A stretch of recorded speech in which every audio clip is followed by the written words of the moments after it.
This is Join Us in France, episode 505. 505. Bonjour, I'm Annie Sargent, and Join Us in France is the podcast where we take a conversational journey through the beauty, culture, and flavors of France. Today, I bring you a trip report with Julie Coussens about ballet, food, and fun, exploring Paris and Nice with kids.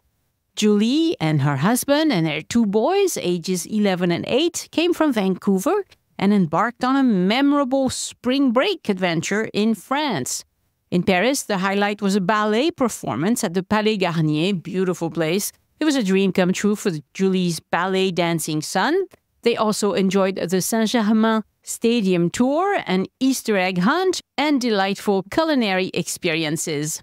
From escargot to steak frites, the family indulged in Parisian delicacies and embraced the city's vibrant atmosphere.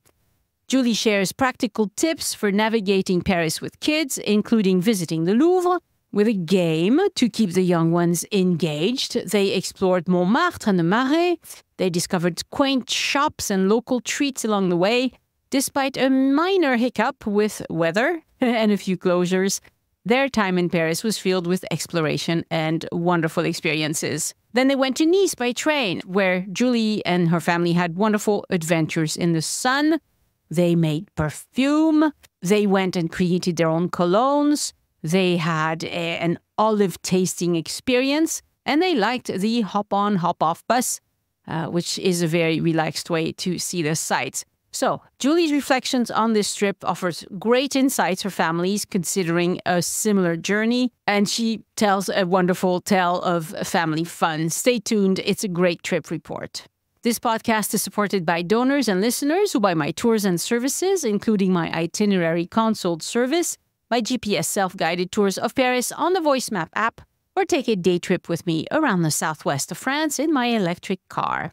You can browse all of that at my boutique, joinusinfrance.com/boutique. And Patreon supporters get new episodes as soon as they are ready and ads free for as little as $2 a month.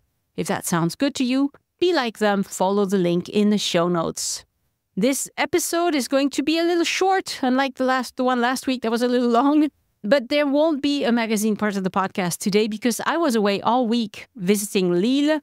I hope you're following me around France on patreon.com/joinus or on Facebook. And I want to share my thanks to Lee Budd for their one-time donation done using any button on joinusinfrance.com that says tip your guide. Lee wrote, "We are not traveling to Paris until June of 2025, but I am learning so much from you already. Thank you for fantastic podcasts." Well, thank you, Lee. Keep listening, and thank you for tipping your guide. Somebody left this review of one of my tours that I want to comment on. This person wrote, "Great suggestions. The food tour starts a little later than you expect. A lot of restaurant recommendations, so it wasn't as much stop-and-go eating as I thought." Yes, my food tour you don't really get to buying the stuff until the second half of the tour. And I did this on purpose because I didn't want you to be buying stuff and dragging it along for an hour. And also because of where I chose to take you on the second half of the tour. That's where all the fantastic food shops are. So when you take my food tour in Paris, the first half, you'll see a lot of wonderful stuff, hear about the history, etc. And then it's in the second half that you do all the shopping and all the food tasting. Thank you very much for those reviews. And podcast listeners get a big discount when they buy these tours from my website. I'll be back at my desk next week. In the meantime, check out my updates on patreon.com/joinus and on Facebook and on joinusinfrance.com as well, of course. I hope you are enjoying the Olympics as much as I am.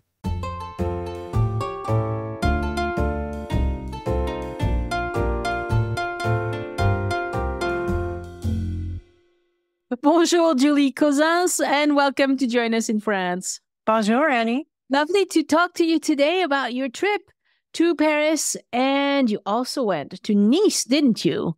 Yes, we did. So tell me about who was traveling with you and the purpose of your trip and things like that. Yeah, so this was a family trip. It was myself, my husband, and our two boys. They're 11 and 8. Excellent. And we've been trying to do an international trip with them once a year for the past few years. And we're hoping we can continue doing this. It's a really great experience for my husband and I. We didn't get to do a lot of traveling when we were younger. And it's also something that I think I really want the boys to experience. I see them being very curious about the world. I like taking them to places where things don't look and sound like home. And where is home for you? Home is in Vancouver, Washington, and it's just across the river from Portland, Oregon. Excellent. All right. And you're fairly young. I mean, obviously, you have young kids. Sometimes on the podcast, the guests tend to skew a little older. So you're one of the youngins. I don't feel like it every day, but yes, we're a young family. I found your podcast a few years ago before my first trip to Paris that I did with my girlfriends, and have been listening since. And some really good airfare came up for spring break, and we decided, why not? Let's do it. Right. So your trip was March 29th through April 11th. So you didn't have a ton of time, but you had enough time, right? Yeah, we extended their spring break and pulled them out of school for a couple extra days just to make it worth the travel. All right. So what's the overall thing that you learned from this trip? Tell us about the things that you loved and that made this trip special for your family. Yeah, I think one of the things that was really fun to do for my 11-year-old son, he's a ballet dancer, was take him to the Palais Garnier for a live performance. So we got to see the Paris Ballet perform, and that was a really incredible experience for him. And, through your suggestions, we also got to do some things that really checked a lot of boxes for his younger brother. And we didn't really have an agenda for the trip. It was really just to explore a new place. And for me, that was also the nice part about visiting Nice, because I'd been to Paris before. It was great to explore a new city in France in addition to Paris. How did you split up your time between the two cities? So we ended up doing 5 nights in Paris, 4 nights in Nice. Mm-hmm. And was that sufficient? It probably would have been. We had a little bit of a hiccup on the trip. My older son got sick, though. The very last night we were in Paris, he came down with a pretty bad cold, sore throat, and the like. And so that definitely changed the pace of our time in Nice. We definitely took some things off the itinerary that we otherwise would have gotten to. Right. So what did your son think about your sons, both of them, as a matter of fact? What did they think of the opera house? Was it at the Garnier, this performance that you saw? Yes, it was at the Palais Garnier, and it was just the awe in their faces. I took some pictures of them just staring at it. And we talked a lot about it beforehand, kind of the history of a lot of the opulence in the buildings in Paris. And then to see it in real life, I think it was just bigger and grander than they were expecting. Yeah. And the dancing. Things like that at home. Yeah. Well, a lot of cities do not have this at home. A lot of countries do not have this at home. It's pretty special. This is true. Yeah. So did this encourage him to continue his ballet, interest in the ballet and to pursue this? Oh, yes. He's been at it for about 6 years. And I think I've noticed a change in how he'll respond to questions about, what do you want to do when you're older? It used to be like, oh, well, I'll always dance, but I don't know what I want to do. And now he tells everyone he wants to be a professional dancer. Yeah.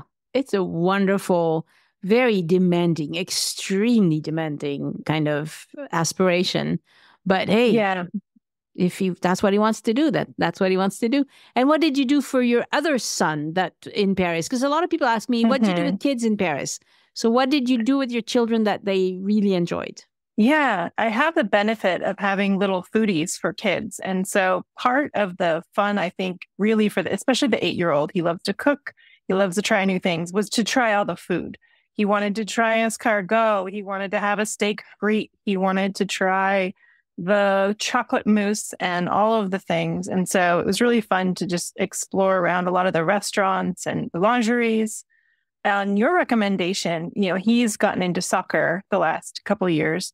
And so we were able to visit the stadium where the Paris Saint-Germain team plays. Yeah. They do a tour, and we actually went on Easter Sunday. And so they had this whole Easter egg hunt kind of thing going on.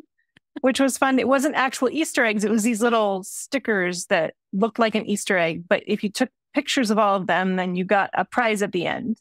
It definitely made them look around very closely in every room. And that was a very neat tour. They got to see all the behind the scenes rooms and everything at the stadium. It was a very cool experience. That's great. So that's what they enjoyed. What did you enjoy? I think there was a family hit down in Nice, actually. We did a perfume-making class. Yeah. And, it just checked a lot of boxes for the kids. It was super interactive, and the host there was lovely, and she was great with the kids. You start out by smelling all of the different scents for the base notes and the mid and everything, and then you pick your favorites along the way, and then they come and help you come up with your own blend at the end. So the boys got to leave France with their own cologne that is their signature scent, and they just thought that was the funnest thing. And actually, my husband and I really enjoyed it as well. That's great. And how did you find this experience? I mean, hopefully we can link it in the show notes for people who are interested. Yeah, I actually had heard somebody else kind of briefly mention it on your podcast in a trip report, but it was on Viator is how we booked it. Okay. And it seemed popular. We were able to get reservations just the day before because I wasn't exactly sure if we'd be able to do it. But I saw folks showing up to the store during the day and being turned away because it was full. So it was definitely a popular thing to do there. Yeah. Were French kids on vacation that week, perhaps? Because we were in Nice through the weekend, they were just starting their vacation. And it was a little early for spring vacation for French kids while we were in Paris. So I would say it was busy, but not too crazy, really, anywhere. We didn't have any trouble getting into places for the most part. So let's see. I'm looking at your ranking of favorite things. So the first thing you list is Paris. You just like Paris. Do tell. Oh, so I think I organized the favorites by city is what you're saying. Oh, okay. Yeah, our favorites in Paris, and I'm trying to pull it up now. We really enjoyed, of course, the Paris Ballet. I think that was a highlight for the trip. Right, and you saw La Fille Mal Gardée, which I do not know anything about. Oh, it's a really great one, especially to bring young people to, because it's a shorter ballet. With intermission, it's maybe 2 hours. And so the other really fun thing is it's very theatrical. It's about this girl and this boy. They're falling in love. The girl's mother is sort of trying to keep her on track to marry this other guy. And so there's a lot of, failed interventions by this controlling mother. And it just, there's dancing chickens. It's set out in the country and it's got the peasants, and it's just a very entertaining and I think a good introductory ballet for a lot of young people. Wonderful. Wow, that sounds good. Yeah. That sounds good. Then the next thing you list is Bateau Mouche, of course. That's always a highlight. Yes. And we did the dinner cruise. We had given the boys a choice. You could go up the Eiffel Tower, or we can do a dinner cruise where we go by the Eiffel Tower from the river and have dinner and get all dressed up. And that's what they picked. And we had a great time. Even though the river was too high, it couldn't go the normal route past a lot of the monuments. It was still a really lovely time. Oh, sometimes that happens. If the river's too high, the boat won't go under the bridges. And so they have to divert. So they had to divert you into a different direction? That's right. So from their dock, instead of going, you're on the opposite side of the river from the Eiffel Tower. So instead of going left toward the center, you go to the right towards the financial district area, but you still go by the Eiffel Tower and by the lady that's the sister to the Statue of Liberty. Yes. You still see that one. L'île aux Cygnes. Yeah, she's on the Île aux Cygnes, which is by the Montmartre area. The 14th, 15th. She might be on the 14th. I'm not sure. Anyway, I know exactly where she is. Very nice. Yeah. You enjoyed the Parc des Princes. You enjoyed all the food. And you enjoyed walking around streets of Paris because of monuments everywhere.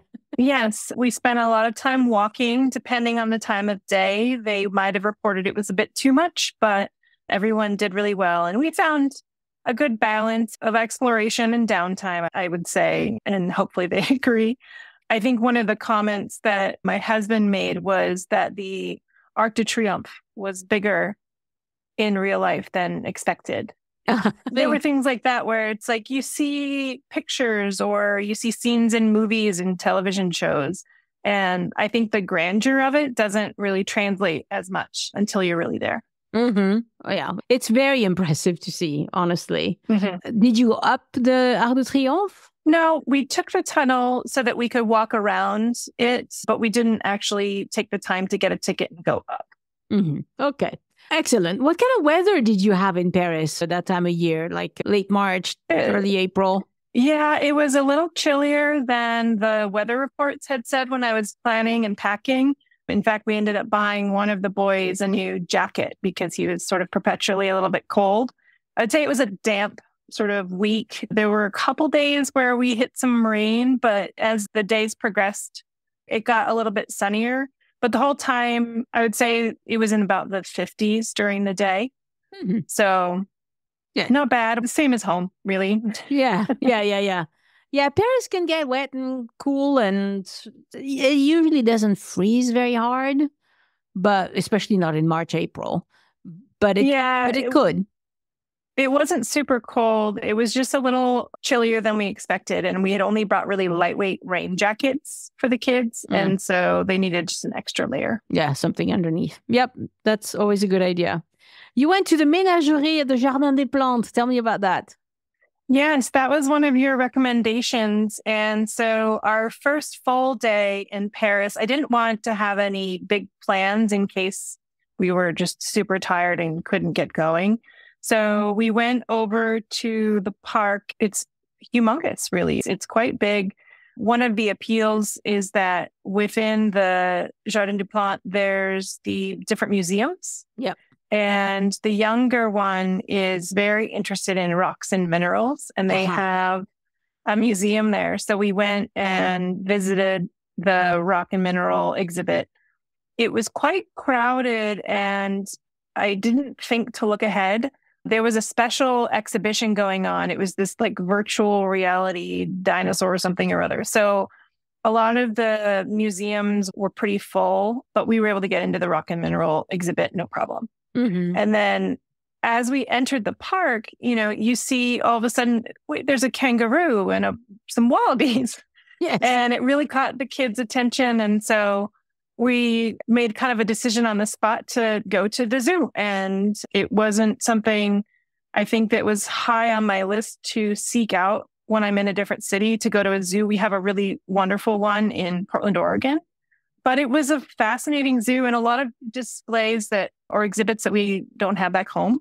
They really enjoyed the flamingos and also seeing an axolotl in person in the reptile room. So it was a very fun zoo. The setup is different than what I've seen back home. So that was how we spent kind of our first morning in Paris before we went to lunch. So you did 2 of the 5 or 6 things you could do at the Jardin des Plantes. That's right. They have other museums there that we skipped. Yeah, we just did the 2. Yeah, no, that's great. With kids, you don't really want to overdo. I think that's in general good parenting. Like, let them make some choices, supervised choices, obviously, but those are very fun things to do. You went to Montmartre. Yes, we spent one of our days first in Montmartre and then in the Marais for the second half of the day. So we took the metro up there as early as we could get out the door and walked around Montmartre. We had breakfast up in kind of the top of the hill there where all the artists are. Yeah, that's Place du Tertre.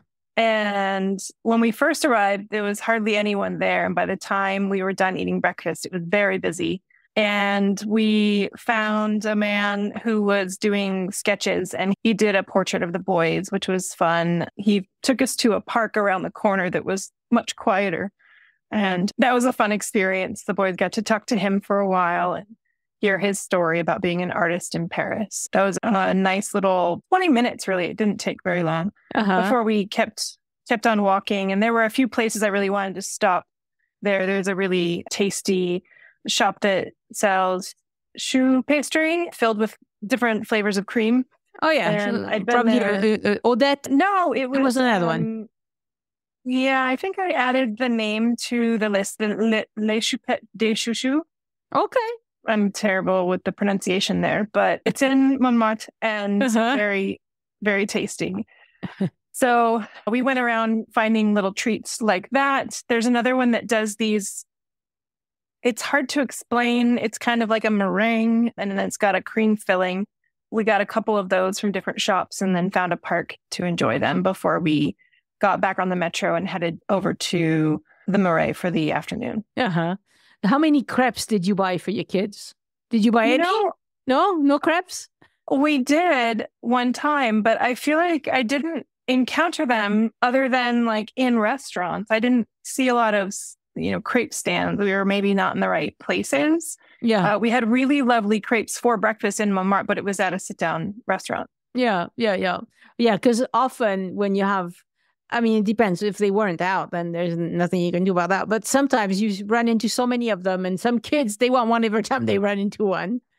Yeah, I was expecting to see at least some, but perhaps because it had been kind of a drizzly week, they weren't really out. Yeah. We're not very motivated to get out in the rain sometimes, French people. Yeah. We had introduced them, though, to crepes. So, we try to do some things to get excited about what's coming. And so for Christmas, we got a crepe pan and practice making them ourselves at home ahead of time. So then they were, of course, comparing how good ours were versus the ones from the restaurant. Well, of course. They're good young critics already. Yes, quite. And you took them to the Louvre Museum. So I want to hear about that because a lot of people hesitate. Do I take my kids to the Louvre or not? So, I had been to the Louvre. And so I personally probably wanted to go to a different museum. But when we talked to the kids, they really wanted to go. They'd heard about it in school and from friends. So we decided to book tickets. We got tickets very early in the morning. It was a bit of a challenge because that was the day that the older one wasn't feeling so well. But it was also our last day in Paris, and we didn't really have any other choices because we were checking out of our Airbnb, and we didn't have tickets for the train to Nice until the evening. So that was the plan for the day, and we went, and we tried to visit museums with them, especially when we travel, at least one if not two. We have a little game we play to make our way through the museum. We go through it pretty quickly, and so you don't see everything. So it's not going to be the visit that if you've got adults in tow, they're going to be maybe very happy with. But every time we enter a new gallery, I want the boys to quickly kind of walk the room and find their favorite piece. And then my husband and I will come up to them.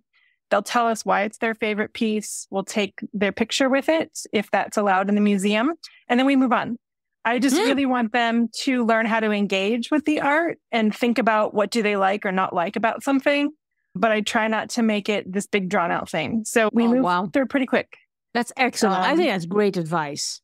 That's great advice. Yeah. And ask them to pick something instead of you picking like, oh, this is the famous piece in this room. Let them tell you what they're drawn to. And of course, we walked inside the Mona Lisa because they wanted to have that experience. And I wanted that for them. Yeah. They really enjoyed the room with all of the jewels, of course. And unfortunately, I thought they would have really enjoyed it, but the Napoleon apartments were closed for some renovations. It's very much like the Opera House. It's going to be spiffy when they reopen it. It's going to be even redder than red, if that's possible. We did go to the cafe that's there in the Louvre to sit down and have some tea and coffee and a little bite to eat in between, seeing kind of some of the Renaissance art and then moving on. We went through some of the Egypt section and then we left. That was what everyone wanted to do. And then we went out to lunch nearby. That's wonderful. Sounds like you didn't have any kind of breakdowns or kids fussing or, maybe they fussed a bit getting started in the morning. Yeah, getting started in the morning. There was always wait, what do we have to do? Occasionally when we'd be walking, how much farther? But no, just like straight up refusals to keep going. I think they've traveled enough now, and they have had really positive experiences. They kind of know like, oh, she's going to make us walk 3 more blocks, but then we'll get to sit down or we'll get to have a nice meal or do something fun. Yeah, that's good. That's very good. All right, let's hop on over to Nice. How did you make your way to Nice from Paris? We took the train. The Airbnb host was very kind and let us leave our bags there at the apartment for the day. So we were able to, go to the Louvre and then kind of just be about town. The train didn't leave until 5:30 in the evening. And so around 4:00, we went back to the apartment and retrieved our bags and took the metro over to the station. It was the Gare de Lyon station. Yes. Yep. And gosh, I didn't realize how beautiful that train station was. It's just lovely. It has that Le Train Bleu restaurant, which looks very appealing if I planned ahead. But the train was on time. We had a little trouble figuring out which train car to get on, which was probably a takeaway for anyone listening. We had bought first class tickets.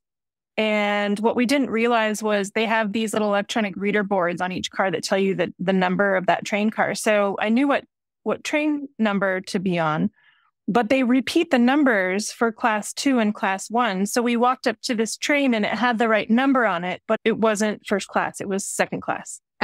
And so we actually started to get on and then realized we were in the wrong place. Different flavors of cream. Oh, yeah. And I'd been probably there. Odette. No, it was another one. Yeah, I think I added the name to the list, Les Choupettes des Chouchous. Okay. And I'm terrible with the pronunciation there, but it's in Montmartre and it's very, very tasty. So we went around finding little treats like that. There's another one that does these.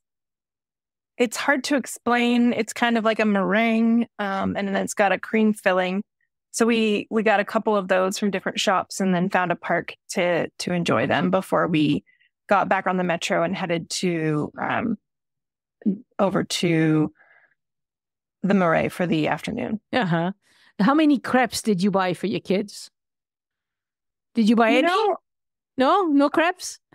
We did one time, but I feel like I didn't encounter them other than like in restaurants. I didn't see a lot of crepe stands. We were maybe not in the right places. Yeah. We had really lovely crepes for breakfast in Montmartre, but it was at a sit-down restaurant. Yeah. Because often when you have, it depends. If they weren't out, then there's nothing you can do about that. But sometimes you run into so many of them, and some kids, they want one every time they run into one. Yeah, I was expecting to see at least some, but perhaps because it had been kind of a drizzly week, they weren't really out. Yeah. We're not very motivated to get out in the rain sometimes, French people. Yeah, we had introduced them though to crepes, so we try to do some things to get excited about what's coming. And so for Christmas we got a crepe pan and practiced making them ourselves at home ahead of time. So then they were, of course, comparing how good ours were versus the ones from the restaurant. Well, of course.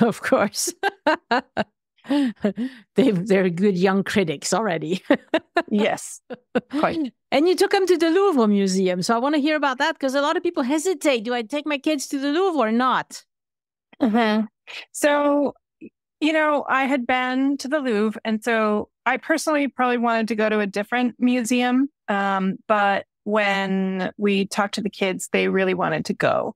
They'd heard about it in school and from friends. So we decided to book tickets. We got tickets very early in the morning. It was a bit of a challenge because that was the day that the older one wasn't feeling so well.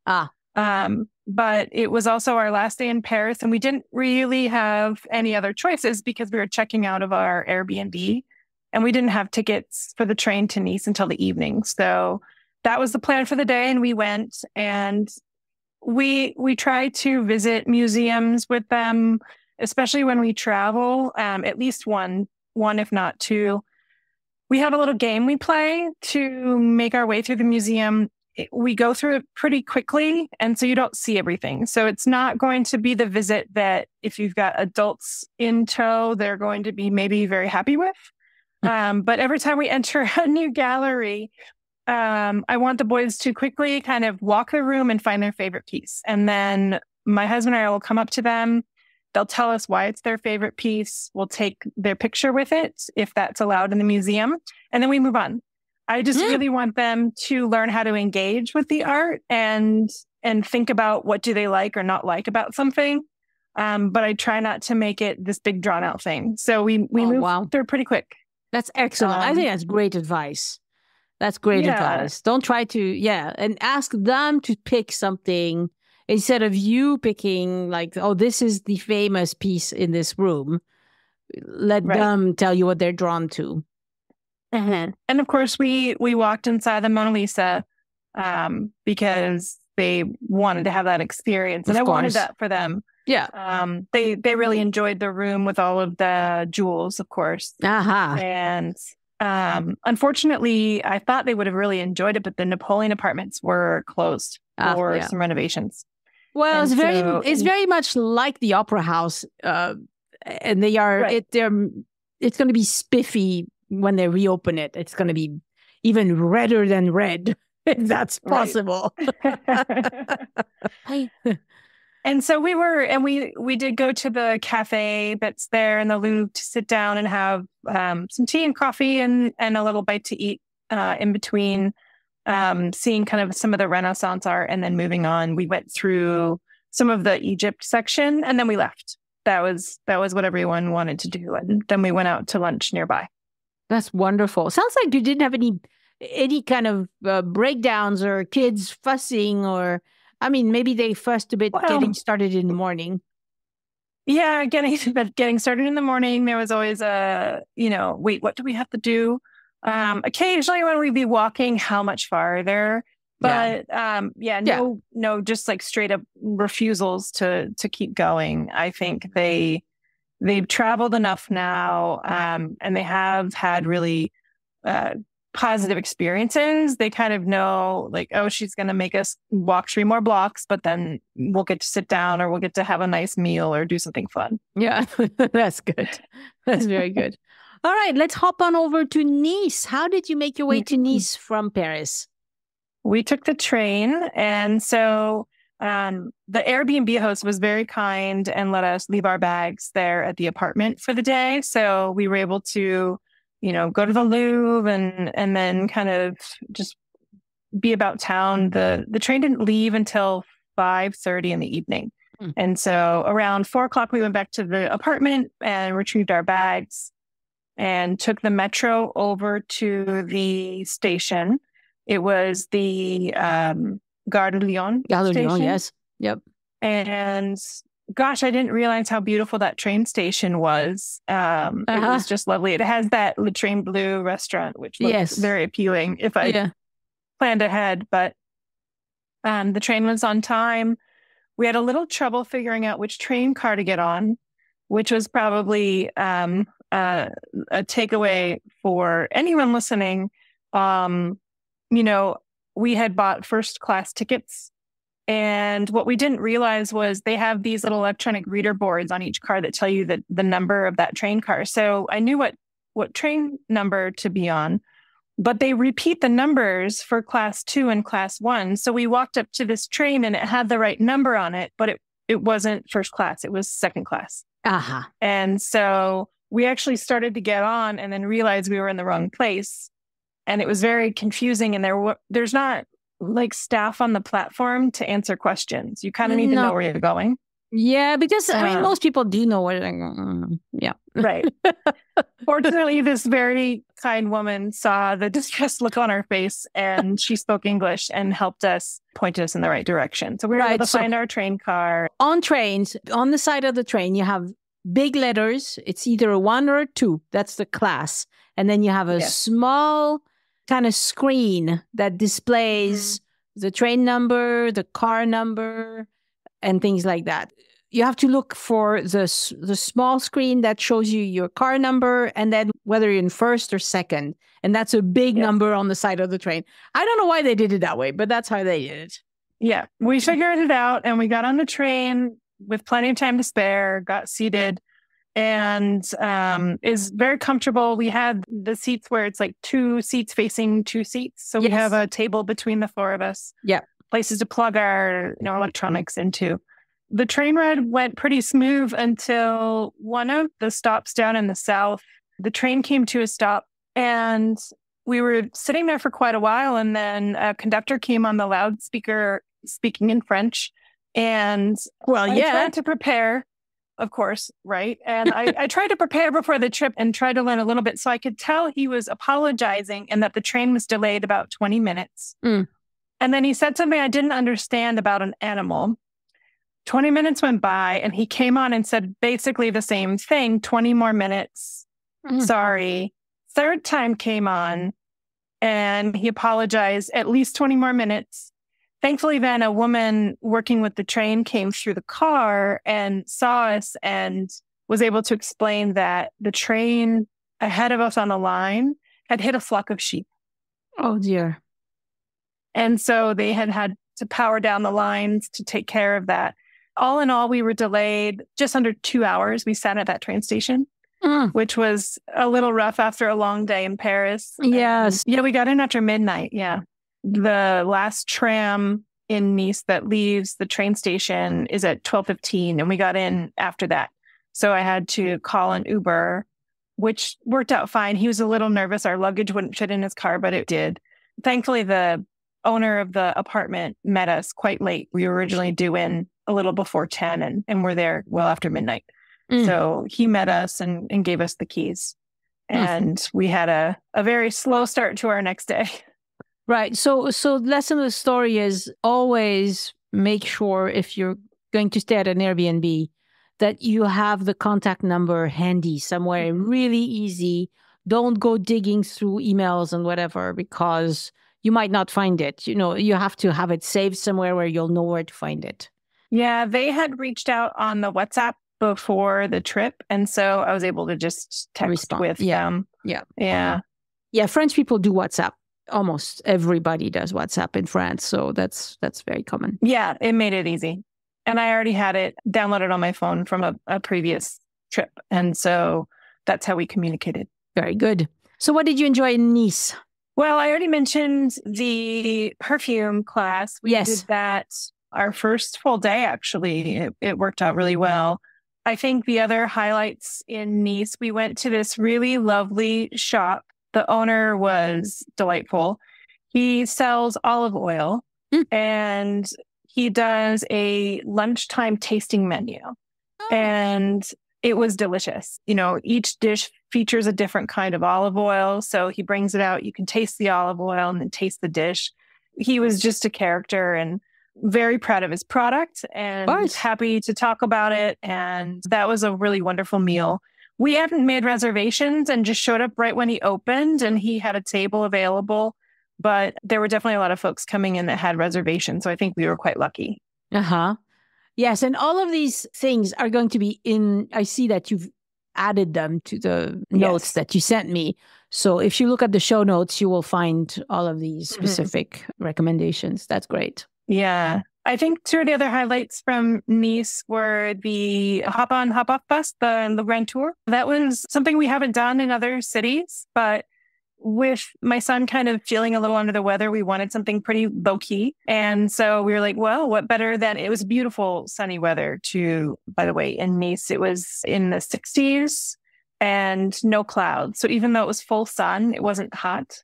So we sat on the top of the bus and went on this tour, and you plug in your headphones and can listen in English.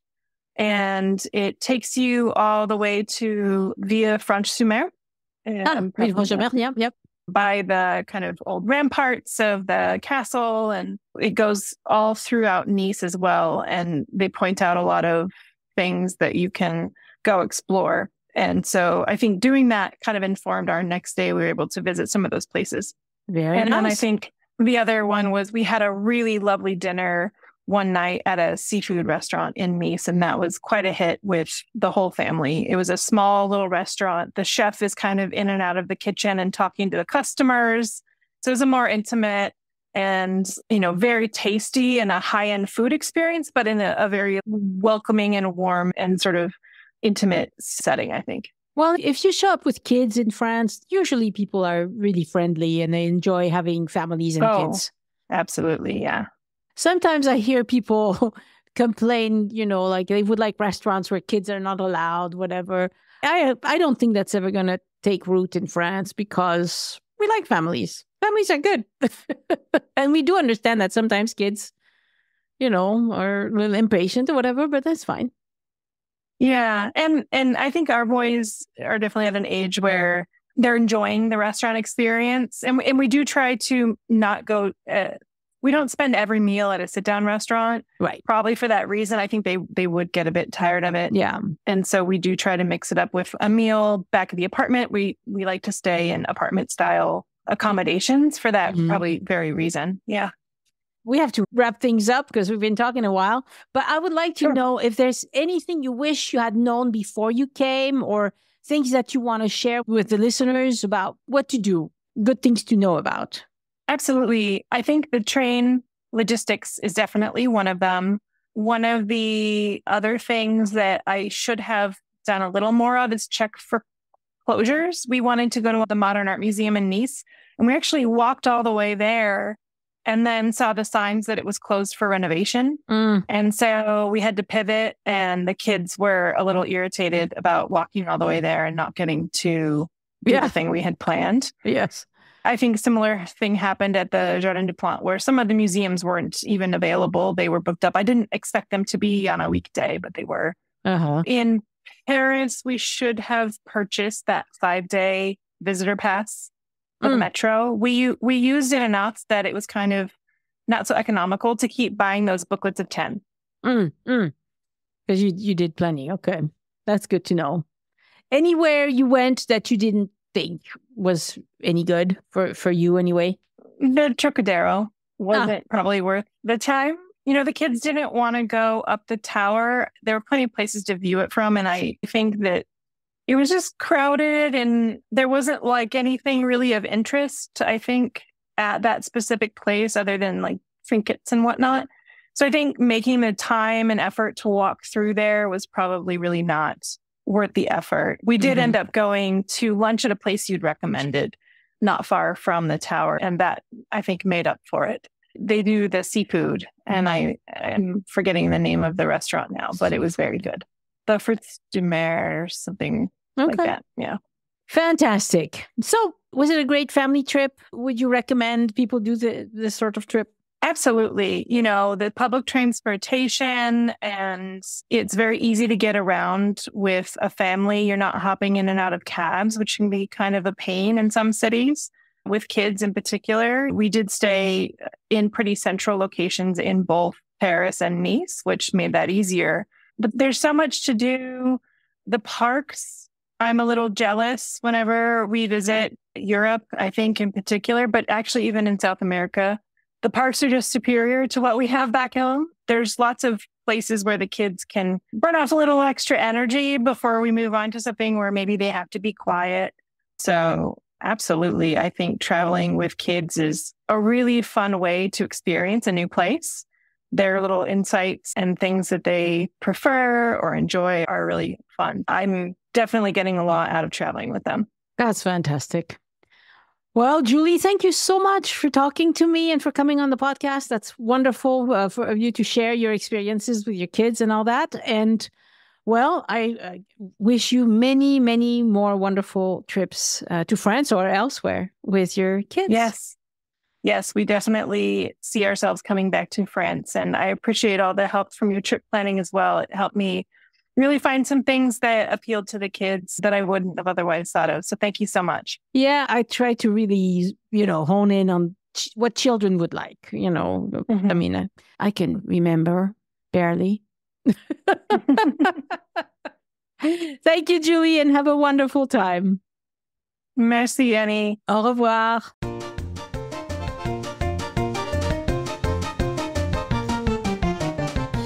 The Join Us in France Travel podcast is written, hosted, and produced by Annie Sargent and copyright 2024 by Addicted to France.